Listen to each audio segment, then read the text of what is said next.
with those bottles here. This is what Priorat is famous for, but this is what Scala Dei is famous for.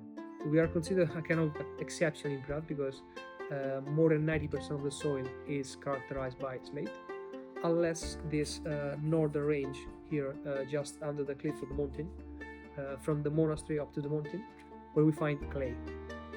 So it's a very residual percentage in the Priorat region, but it's where we have our most historical field.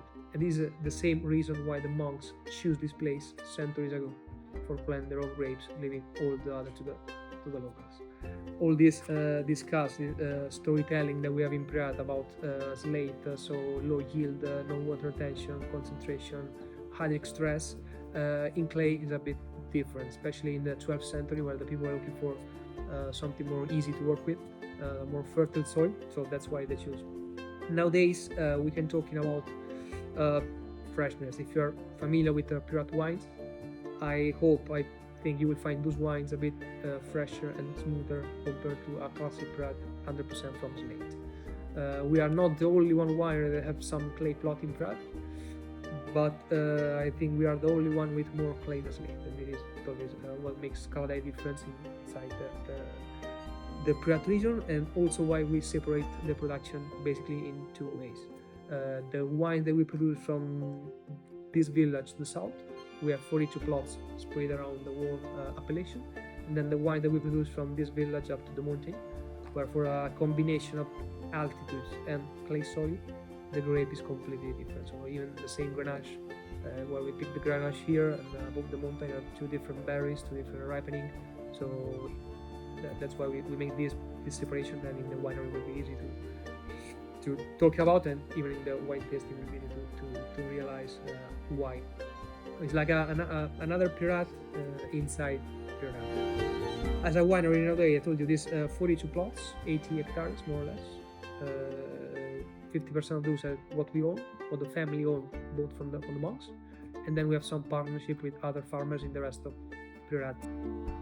Then the other reason why we are considered the oldest winery in Priorat, and we say that the story of Scala Dei, the story of Priorat passed through Scala Dei, is also in terms of bottling.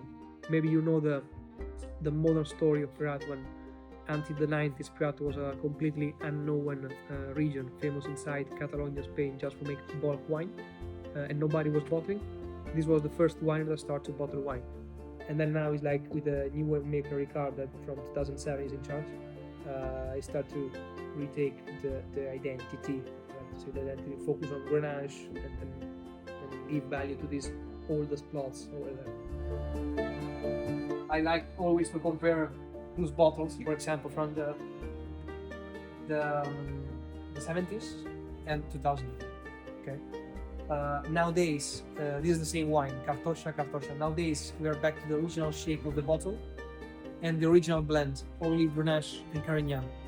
But 2000 vintage, under the Parker influence. So even here, Bordeaux bottle and Cabernet Sauvignon was in the blend.